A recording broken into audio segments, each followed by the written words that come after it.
เรื่องที่สองพระเจ้าสร้างโลกในปฐมกาลพระเจ้าแห่งจักรวาลได้สร้างฟ้าสวรรค์และแผ่นดินโลกก็เปล่าวางและเต็มด้วยความมืดและน้ำวิญญาณของพระเจ้าก็อยู่เทิงน้ำนั่นและพระเจ้าได้สั่งว่าจงเกิดความแจ้งก็เกิดขึ้นพระเจ้าเห็นว่าดีและได้แยกความแจ้งออกจากความมืดพระเจ้าได้เอิ้นความแจ้งนั่นว่ากลางเวรและได้เอิ้นความมืดนั่นว่ากลางคืนมื้อคืนผ่านไปและมื้อเช้าต่าวมานั่นแม่นมื้อที่หนึ่งพระเจ้าได้สั่งให้เกิดวงโค้งเพื่อแยกน้ำเป็นสองบอนหนึ่งคือน้ำที่อยู่เทิงวงโค้ง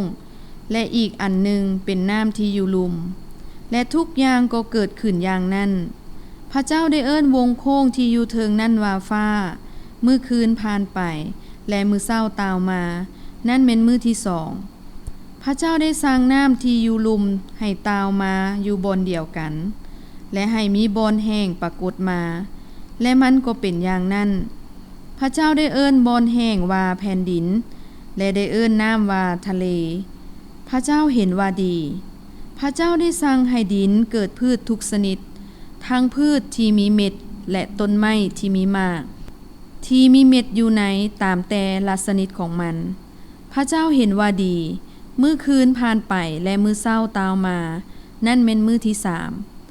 พระเจ้าได้สั่งให้เกิดดวงแจ้งอยู่เทิงฟ้าเพื่อแยกกลางเวรและกลางคืนและเพื่อหมายวันปีและฤดูกาลพระเจ้าได้สร้างสองดวงแจ้งคือดวงตะเว้นให้เบิงแยงกลางเวรและดวงเดือนให้เบิงแยงกลางคืนพระเจ้าก็สร้างพวกดวงดาวด้วยพระเจ้าตั้งดวงแจ้งเหล่านี้ไว้อยู่ในฟ้าเพื่อส่องแสงลงในโลกพระเจ้าเห็นว่าดีมื้อคืนผ่านไปและมื้อเช้าต่าวมานั่นเป็นมื้อที่สี่พระเจ้าได้สั่งให้ทะเลเต็มด้วยปลาและสั่งให้ฟ้าเต็มด้วยนกที่บินไปมา